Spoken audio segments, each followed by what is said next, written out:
Hi friends, welcome to Hazel channel. ಇವತ್ತು ನೋಡಿ ನಾನು ರೋಜಿ ಮರಿಗಳನ್ನು ಅಷ್ಟೇ ನಮ್ಮ ವಿಡಿಯೋದಲ್ಲಿ ಹಾಕಿದ್ದೀನಿ. ನೋಡಿ, ನಮ್ಮ ಅಪಾರ್ಟ್ಮೆಂಟಲ್ಲಿ ರೋಜಿ ಮರಿಗಳನ್ನ ಹಾಕಿತ್ತು. ಅಲ್ಲಿ ಮೇಲೆ ಸಜ್ಜಾ ಥರ ಇರುತ್ತಲ್ಲ, ಅಲ್ಲೇ ಒಂದು ಬಾಕ್ಸ್ ಇಟ್ಟಿದ್ರು ಹುಡುಗರೆಲ್ಲ. ಆ ಬಾಕ್ಸಲ್ಲೇ ಮರಿಗಳಿದ್ವು. 4 ಮರಿಗಳು ಹಾಕಿತ್ತು. ನಾನು ದಿನಾಲೂ ಅಲ್ಲೇ ಊಟ ತೊಗೊಂಡೋಗಿ ಹಾಕಿ ಬರ್ತಾಯಿದ್ದೆ.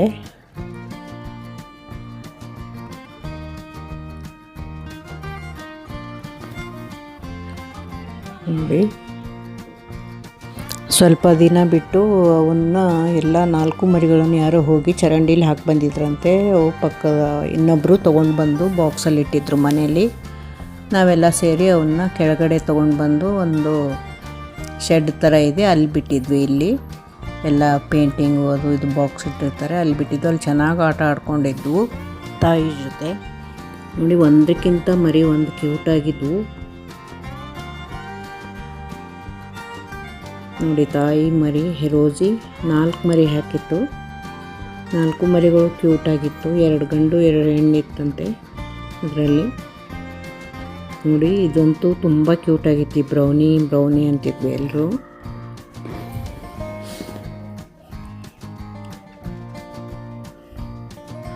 ನೋಡಿ, ಅಲ್ಲೇ ಇರುತ್ತೆ ಅಂತ ನಾವು ಬಿಟ್ಟಿದ್ವಿ. ಸ್ವಲ್ಪ ದಿವಸ ಆದಮೇಲೆ ನನಗೇನೋ ಡೌಟ್ ಬಂತು, ಮಳೆಯೆಲ್ಲ ಬಂದಮೇಲೆ ಹೇಗಿರುತ್ತೆ, ಆ ಕಾರಿನ ಹಿಂದೆ ಬ್ಯಾನೆಟಲ್ಲಿ ಕೂತ್ಕೊಂಡು ಮತ್ತೆ ಹೋಗ್ಬಿಟ್ರೆ ಕಷ್ಟ ಅಂತ.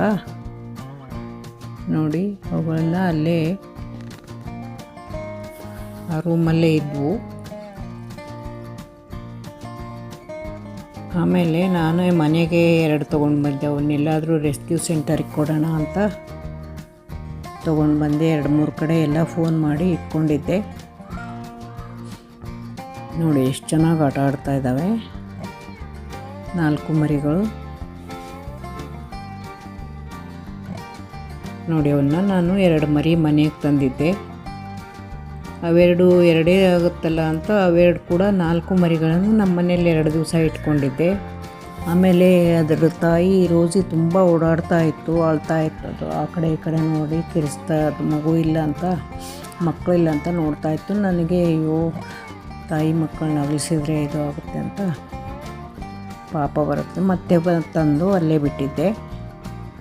ಮತ್ತೆ ತಂದು ಮರಿಗಳನ್ನು ಅಲ್ಲೇ ಸ್ವಸ್ಥಾನಕ್ಕೆ ಅಲ್ಲೇ ಬಿಟ್ಟಿದ್ದೆ. ಶೆಡ್ ಪೇಂಟ್ ಎಲ್ಲ ಇಡ್ತಾರೆ ಆ ರೂಮಲ್ಲಿ. ನೋಡಿ, ಎಷ್ಟು ಚೆನ್ನಾಗಿ ಆಟ ಆಡ್ತವೆ. ಅಲ್ಲೇ ಎಲ್ಲರೂ ಬಂದು ಹುಡುಗರೆಲ್ಲ ನೋಡ್ಕೊಂಡು ಹೋಗ್ತಾಯಿದ್ವು. ದಿನಾಲೂ ಅವನ್ನೆಲ್ಲ ಆಟ ಆಡಿಸ್ತಾಯಿದ್ರು. ನೋಡಿ, ಎಷ್ಟು ಕ್ಯೂಟಾಗಿದೆ, ಒಂದಕ್ಕಿಂತ ಒಂದು.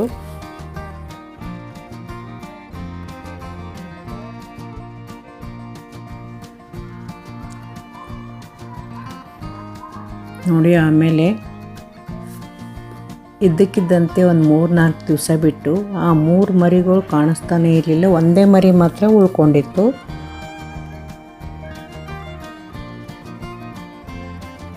ನೋಡಿ, ಮತ್ತೆ ಒಯ್ದು ಬಿಟ್ಟು ಬಂದಿದ್ದೆ ಮನೆಗೆ. ಹೇಜಲ್ ತಂದಾಗ ನೋಡಿ, ಅದು ಹೇಜಲ್ ಅವುಗಳನ್ನು ನೋಡಿ, ಮರಿಗಳು ನೋಡಿ ಎಲ್ಲ ಸುತ್ತ ರೌಂಡ್ ಹಾಕಿ ಅದೇನೋ ಕುತೂಹಲದಿಂದ ನೋಡ್ತಾ ಇತ್ತು.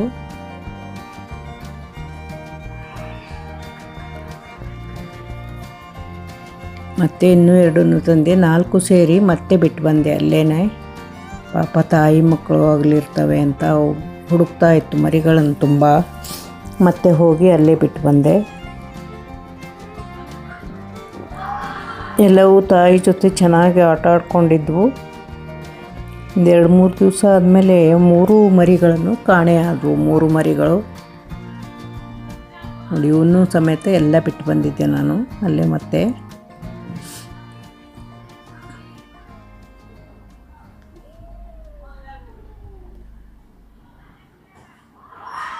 ನೋಡಿ, ನಮ್ಮ ಹೇಜಲ್ ಅದ್ರ ಮುಂದೆ ಕೂತ್ಕೊಂಡು ಮರಿಗಳು ನೋಡ್ತಾ ಇತ್ತು. ಆದರೆ ಕಚ್ಚೋದು ಅದೆಲ್ಲ ಏನು ಮಾಡ್ತಾ ಇರಲಿಲ್ಲ. ನಮ್ಮ ಹೇಜಲ್ ತುಂಬ ಫ್ರೆಂಡ್ಲಿ ಅದು ಪಾಪ. ಅದೇ ಆ ಕಡೆ ಕೂತ್ಕೊಂಡ್ಬಿಡ್ತಿತ್ತು ಮರಿಗಳು ನೋಡಿ. ಅದೇನು ಕಚ್ಚೋಕ್ಕೆ ಅದು ಬರ್ತಾ ಇರಲಿಲ್ಲ, ಸುಮ್ಮನೆ ಇರುತ್ತೆ ಪಾಪ ಸೈಲೆಂಟಾಗಿ ನಮ್ಮ ಹೇಜಲ್. ನೋಡಿ, ಹೇಗೆ ನೋಡ್ತಾ ಕೂತ್ಕೊಂಡಿದೆ. ಅದು ಮರಿಗಳನ್ನು ನಮ್ಮ ಮನೆಗೆ ಕರ್ಕೊಂಡು ಬಂದಿದ್ನಲ್ಲ, ಆವಾಗ ಅದು ನೋಡ್ಕೊಂಡು ಕೂತ್ಕೊಂಡಿತ್ತು. ಅದಕ್ಕೂ ಒಂಟಿತನ ಬೇಜಾರೇನೋ, ಒಂಟಿಯಾಗಿದ್ದು ಅದಕ್ಕೆ ಮರಿಗಳನ್ನೆಲ್ಲ ಕರ್ಕೊಂಡು ಬಂದಾಗ ತುಂಬ ಖುಷಿಯಾಗಿತ್ತು. ನಮ್ಮ ಹೇಜಲ್ ಕೂಡ ಅವುಗಳನ್ನೆಲ್ಲ ನೋಡ್ಕೊಂಡು ಆಟ ನೋಡ್ಕೊಂಡು ಕೂಡ್ತಾಯಿತ್ತು.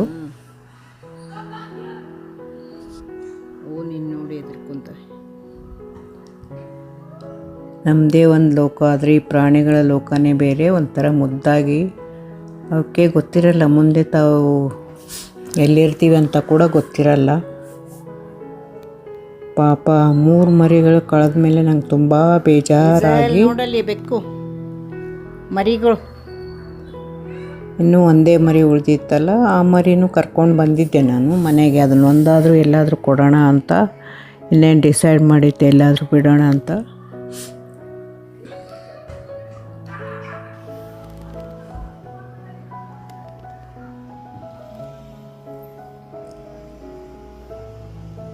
ನೋಡಿ, ಈ ಮರಿಗಳು ಇಷ್ಟು ಕ್ಯೂಟಾಗಿದ್ದರು, ಯಾರೂ ತೊಗೊಳಕ್ಕೆ ಮುಂದೆ ಬರಲಿಲ್ಲ, ಯಾರೂ ಸಾಕಲಿಲ್ಲ ಇವನ್ನ. ನಾನು ಅದಕ್ಕೆ ಒಂದು ವ್ಯಾಕ್ಸಿನ್ ಹಾಕಿಸಿ ಇವನ್ನ ಟ್ರಸ್ಟಿಗೆ ಕೊಡೋಣ ಅಂತ ತೊಗೊಂಡು ಬಂದಿದ್ದೆ. ಅವು ಪಾಪ ಇನ್ನು ಚಿಕ್ಕ ತಾಯಿ ಮಕ್ಕಳನ್ನ ಅಗಲಿಸ್ಬಾರ್ದಂತ ಮತ್ತೆ ಹೋಗಿ ಅಲ್ಲೇ ಬಿಟ್ಟಿದ್ದೆ. ನೋಡಿ, ಇನ್ನು ಚಿಕ್ಕ ಇದ್ವು ಪಾಪ. ಒಂದು 15 ದಿವಸ ಇರ್ತೇನೋ, 20 ದಿವಸ ಅಷ್ಟೇ. ಇನ್ನು ಕ್ಯೂಟಾಗಿ ಹೇಗಿದಾವೆ ನೋಡಿ. ನೋಡಿದರೆ ತುಂಬ ಬೇಜಾರಾಗುತ್ತೆ. ಮನೆ ಇರಲ್ಲ ಪಾಪ, ಅವು ಎಲ್ಲೋ ಇರ್ತವೆ. ನಮ್ಮ ಹೇಜಲ್ ನೋಡಿ ಕಟ್ಟಿ ಹಾಕಿದ್ದೆ, ಮತ್ತು ಮರಿಗಳ ಹತ್ರ ಬಂದ್ಬಿಡೋದು, ಮತ್ತೇನಾದರೂ ಕಚ್ಚಿಗಿಟ್ಟಿರ್ತೆ ಅಂತ ನಂಗೊಂದು ಭಯ ಆಗಿ ಅದಕ್ಕೆ ಕಟ್ಟಿನೇ ಹಾಕಿದ್ದೆ. ಮನೇಲಿ ಬಿಟ್ಟು ಹೋಗ್ತಾಯಿದ್ದೆ. 1-2 ದಿವಸ ನಮ್ಮ ಮನೇಲಿತ್ತು. ಮತ್ತು ಆಮೇಲೆ ಆ ತಾಯಿ ಎಲ್ಲ ಹುಡುಕಾಡ್ತಾ ಇತ್ತ ರೋಸ್ ಈ ಮಕ್ಕಳನ್ನ, ಅದಕ್ಕೆ ಮತ್ತೆ ತಂದು ಅಲ್ಲೇ ಬಿಟ್ಟಿದ್ದೆ. ಆ ಕೆಳಗಡೆ ಪೇಂಟಿಂಗ್ ರೂಮ್ನಲ್ಲಿ ಎಲ್ಲ ನೋಡಿ ಎಷ್ಟು ಚೆನ್ನಾಗಿ ಆಟ ಆಡ್ಕೊಂಡಿದ್ವು. ಹಾಗೆ ಒಂದು 4-5 ದಿವಸ ಇದ್ವೇನೋ.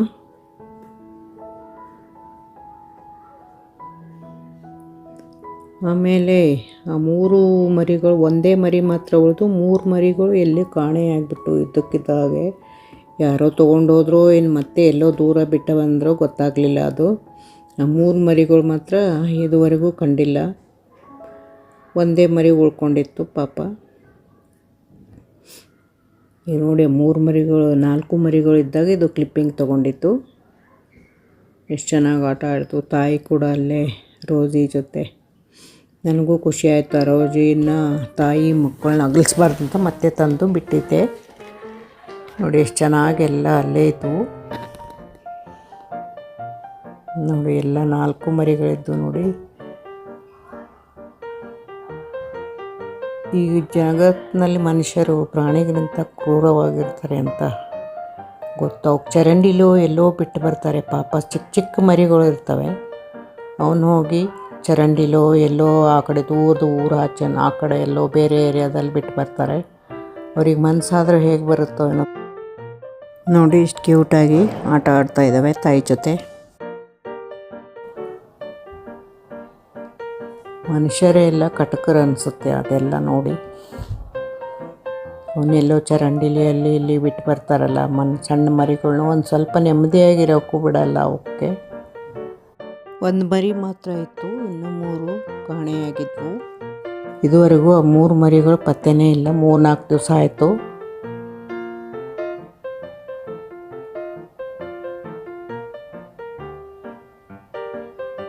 ನೋಡಿ ಎಷ್ಟು ಚೆನ್ನಾಗಿ ಆಟ ಆಡ್ಕೊಂಡಿದ್ವು. ಆ 3 ಮರಿಗಳು ಕಾಣ್ತಾ ಇಲ್ಲ, ಒಂದೇ ಮರಿ ಮಾತ್ರ ಇತ್ತು.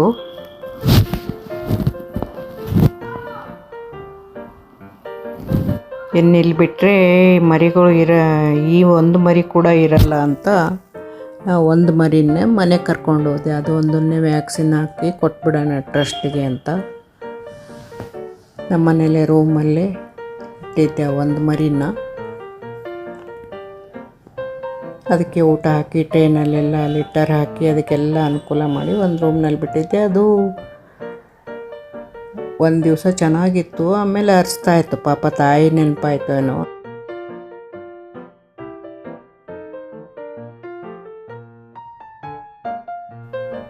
ನೋಡಿ ಇದಿನ್ನು ಎಲ್ಲ ಮರಿಗಳಿದ್ದಾಗಿನ ಕ್ಲಿಪ್ಪಿಂಗ್ ಇದು. ಇನ್ನೂ ಒಂದೇ ಉಳಿದಿರಲಿಲ್ಲ, ಇನ್ನೂ ಎಲ್ಲ ಮರಿಗಳಿದ್ವು. ಹೋದ ವಾರ ತೆಗೆದಿದ್ದು ಕ್ಲಿಪ್ಪಿಂಗು.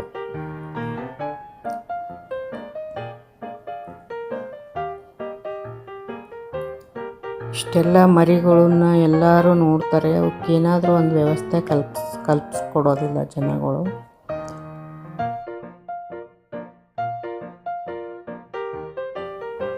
ಚರಂಡಿಲೋ ಎಲ್ಲೋ ಬಿಟ್ಟು ಬರ್ತಾರೆ ತೊಗೊಂಡು ಹೋಗಿ. ಅವು ಏನು ಮಾಡ್ತವೆ ಪಾಪ, ಅವು ತಮ್ಮ ಪಾಡಿಗೆ ತಾವು ಆಡ್ಕೊಂಡಿರ್ತವೆ. ಅದು ಯಾರು ಬಿಟ್ಟರೋ ಏನು ಎಲ್ಲಿ ಹೋದೋ ಗೊತ್ತಾಗಲಿಲ್ಲ. ಅಥವಾ ಒಂದೊಂದು ಸಲ ಕಾರಿನ ಬ್ಯಾನೆಟಲ್ಲಿ ಕುತ್ಕೊಂಡಿರ್ತವೆ. ಅವು ಕಾರು ಹೋದಾಗ ಸ್ವಲ್ಪ ಮುಂದೆ ಹೋಗಿ ಎಲ್ಲೋ ಉದುರ್ಕೊಂಡ್ಬಿಡ್ತು. ಆಮೇಲೆ ಅಲ್ಲಿ ಇಲ್ಲಿ ನಾಯಿಗಳು ಅದು ಇದು ಇರ್ತವೆ, ಅದು ಭಯ ತಿಂದುಬಿಟ್ರೆ ಅಂತ ಕೆಲವೊಂದೇನೋ ಅಪಾರ್ಟ್ಮೆಂಟಲ್ಲಿ ಅಲ್ಲೇ ಹೋಗಿ ಯಾರೋ ಸಾಕಿರ್ತಾರೆ ಇರ್ತವೆ. ಅವಕ್ಕೆ ಲೈಫೇ ಇರಲ್ಲ, ಸರಿಯಾದ ಲೈಫು.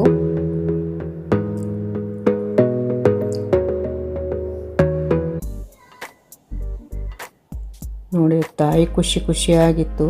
4 ಮರಿಗಳನ್ನು ಹುಟ್ಟಿದಾಗಿಂದ ಎಷ್ಟು ಚೆನ್ನಾಗಿ ಕಾಪಾಡಿತ್ತು. 1 ತಿಂಗಳವರೆಗೂ ತಾನೆಲ್ಲ ಫುಡ್ಡು ನಮ್ಮ ಜೊತೆನೂ ಅವಾಗ ವಾಕಿಂಗ್ ಬರ್ತಾನೂ ಇರಲಿಲ್ಲ. ಅದು ನನ್ನ ಜೊತೆನೇ ಯಾವಾಗಲೂ ವಾಕಿಂಗ್ ಬರುತ್ತೆ. ಮರಿ ಹುಟ್ಟಿದಾಗ ಒಂದು 15-20 ದಿವಸ ಬಂದೇ ಇರಲಿಲ್ಲ ಅದು ಮರಿಗಳನ್ನ ಬಿಟ್ಟು. ನಾವೇ ಊಟ ಹೋಗಿ ಅಲ್ಲಿ ಹಾಕಿ ಬರ್ತಿದ್ದೆ. ಅಲ್ಲಿರೋರೆಲ್ಲ ಸ್ವಲ್ಪ ಹಾಲು ಅದು ಇದು ಹಾಕ್ತಾಯಿದ್ರು. ಈ ಮರಿಗಳು ನೋಡಿದರೆ ಎಷ್ಟು ಕ್ಯೂಟಾಗಿದ್ದಾವೆ. ಯಾರಾದರೂ ಇದಕ್ಕೆ ಆಪ್ರೇಷನ್ ಕೂಡ ಮಾಡಿಸಲ್ಲ, ಮಕ್ಕಳಾಗ್ದ ಹಾಗೆ. ಯಾರು ಕೇರ್ ಮಾಡಲ್ಲ ಬಿಡಿ ಈಗಿನ ಕಾಲ. ಏನಾದರೂ ಮನುಷ್ಯರಷ್ಟು ಸ್ವಾರ್ಥ ಬುದ್ಧಿ ಯಾರ ಹತ್ರನೂ ಇರಲ್ಲ. ಪಾಪ ಒಂದೇ ಮರಿ ನಮ್ಮ ಮನೇಲಿ ಒಂದು ದಿವಸ ಇತ್ತಲ್ಲ, ಮತ್ತೆ ಅದು ಕಿಚ್ಚೋದು ನೋಡಿ ಅದು ರೋಜಿ ಕೂಡ ಹುಡುಕಾಡ್ತಾಯಿತ್ತು, ಒಂದು ಮರಿ ಕೂಡ ಇಲ್ಲಲ್ಲ ಅಂತ. ಮತ್ತೆ ತಂದು ಬಿಟ್ಟಿದ್ದೆ ನೋಡಿ ತಾಯಿ ಜೊತೆಗೆ ಬಿಟ್ಟು. ಒಂದು ದಿವಸ ಇತ್ತು, ಮರುದಿವಸ ಅದು ಮತ್ತೆ ಅದು ಕಾಣೆ ಆಗಿತ್ತು. ಮತ್ತೆ ನೋಡಿದರೆ ಅದು ಎಲ್ಲೋ ಆ ಕಡೆ ಎಲ್ಲೋ ಇತ್ತು. ಈ ದಿನ ಸಿಕ್ಕಿತ್ತದು ಬೆಳಗ್ಗೆ. 2 ಆಟ ಆಡ್ತು. ನಾನು ಇದಕ್ಕಿನ್ನು ಲೈಫ್ ಇರಲ್ಲ, ಇದಕ್ಕೊಂದು ಲೈಫು ಏನಾದರೂ ವ್ಯವಸ್ಥೆ ಮಾಡಬೇಕಂತ ನಮ್ಮ ಅಡುಗೆಯವರು ಅವ್ರಿಗೆ ಮನೆಗೆ ಬೇಕು ಅಂತ ಹೇಳಿದರು. ಅವರು ಒಂದು ಬೆಕ್ಕು ನಾನು ಸಾಕ್ತೀನಿ, ಚೆನ್ನಾಗಿ ಸಾಕ್ತೀನಿ ಮನೆಯಲ್ಲಿ ಅಂತ ಹೇಳಿದರು. ಅದಕ್ಕೋಸ್ಕರ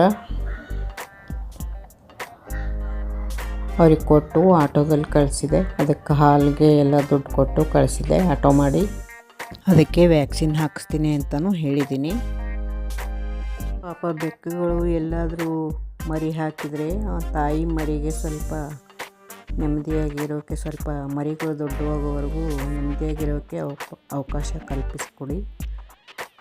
ಅದಕ್ಕೆ ಊಟಕ್ಕೆ ಬೆಕ್ಕುಗಳಿಗೆ ನಾಯಿಗಳಿಗೆ ಊಟ ಹಾಕೋಣ ಅಂತಲೇ ನಾನೊಂದು ಚಾನಲ್ ಸ್ಟಾರ್ಟ್ ಮಾಡಿದ್ದೆ, ಹೇಜಲ್ ಚಾನಲ್. ಅದೇನು ಗ್ರೋ ಆಗ್ತಾನೂ ಇಲ್ಲ. ಆದರೂ ಕೂಡ ನನ್ನ ಕೈಲಾದಷ್ಟು ನಾನು ಎಲ್ಲ ಬೆಕ್ಕುಗಳಿಗೆ ಹಾಗೆ ನಾಯಿಗಳಿಗೆ ಊಟ ಹಾಕ್ತಾ ಇರ್ತೀನಿ. ಪ್ರಾಣಿಗಳಿಗೂ ನಮ್ಮಷ್ಟೇ ಬದುಕುವ ಅವಕಾಶ ಇರುತ್ತೆ. ಅವಕ್ಕೆ ಬೆಕ್ಕುಗಳಿಗೆ ಊರಾಚೆ ಬಿಟ್ಟು ಬರೋದು, ಅಲ್ಲಿ ಬಿಟ್ಟು ಬರೋದು ಮಾಡಬೇಡಿ. ಕನಿಷ್ಠ ಪಕ್ಷ ಒಂದು ಸ್ವಲ್ಪ ಊಟ ಹಾಕಿ ಕನಿಕರ ತೋರಿ. ಈ ವಿಡಿಯೋ ಯಾರಿಗೆಲ್ಲ ಇಷ್ಟ ಆಯಿತು ಲೈಕ್ ಮಾಡಿ, ಶೇರ್ ಮಾಡಿ, ಸಬ್ಸ್ಕ್ರೈಬ್ ಮಾಡಿ. ನೋಡಿ ಎಷ್ಟು ಕ್ಯೂಟಾಗಿರೋ ಬೆಕ್ಕುಗಳಿಗೆ ಉಳಿಗಾಲನೇ ಇಲ್ಲ. ಪ್ರಾಣಿಗಳಿಗೆ ಮನುಷ್ಯನ ಸ್ವಾರ್ಥದಿಂದ ಎಲ್ಲ ಪ್ರಾಣಿಗಳು ಬದುಕೋಕ್ಕೆ ಅರ್ಹತೆ ಇಲ್ಲದ ಹಾಗಾಗಿದೆ. ಎಲ್ಲರೂ ಪ್ರಾಣಿಗಳ ಮೇಲೆ ಕನಿಕರ ತೋರಿಸಿ. ಏನಾದರೂ ನೀವು ಅದಕ್ಕೋಸ್ಕರ ಮಾಡಬೇಡಿ. ನಿಮ್ಮ ಮನೆಯಲ್ಲಿ ಏನಾದರೂ ಉಳಿದಿದ್ರೆ, ಈ ಇಂಡಿಯನ್ ಬೆಕ್ಕುಗಳು ಅನ್ನ, ಮೊಸರು, ಹಾಲು ಎಲ್ಲ ತಿನ್ನುತ್ತೆ. ಆ ಥರ ಸ್ವಲ್ಪ ಅನ್ನ ಹಾಕಿ ಬಿಟ್ಟರೆ ಅವು ಎಷ್ಟೋ ಕೃತಜ್ಞತೆ ತೋರಿಸ್ತವೆ ಬೆಕ್ಕುಗಳು, ನಾಯಿಗಳು. ಇದುವರೆಗೂ ಯಾರೆಲ್ಲ ಈ ವಿಡಿಯೋ ನೋಡಿದ್ದೀರಾ ಥ್ಯಾಂಕ್ ಯು. ನೋಡಿ, ನಾನು ವಾಕ್ ಹೋದಾಗ ಎಷ್ಟು ನಾಯಿಗಳು ನೋಡ್ತಾ ಇರ್ತವೆ. ನಾನು ಹೋಗುವಾಗ ನಮ್ಮ ಕ್ಯಾಟ್ ಫುಡ್ಡೇ ಅದಕ್ಕೆ ಸ್ವಲ್ಪನೇ ಹಾಕ್ತೀನಿ, ಒಂದು ಹಿಡಿ ಹಾಕ್ತೀನಿ ಅಷ್ಟೇ. ಅವಕ್ಕೆಲ್ಲ ಒಂದು ಕಡೆ ಊಟ ಹಾಕಿದರೆ ಅವು ತಿಂದು ಎಷ್ಟೋ ಕೃತಜ್ಞತೆ ತೋರಿಸ್ತವೆ. ಮಕ್ಕಳೆಲ್ಲ ಚಾಕ್ಲೇಟ್ ತಿಂದು ಖುಷಿ ಪಡ್ತಾವಲ್ಲ, ಆ ಥರ ಖುಷಿ ಪಡ್ತಾ ಇರ್ತವೆ ಮುಗ್ಧ ಪ್ರಾಣಿಗಳು. ಇದುವರೆಗೂ ಯಾರೆಲ್ಲ ವಿಡಿಯೋ ನೋಡಿದ್ದೀರಾ ಥ್ಯಾಂಕ್ ಯು ಸೋ ಮಚ್.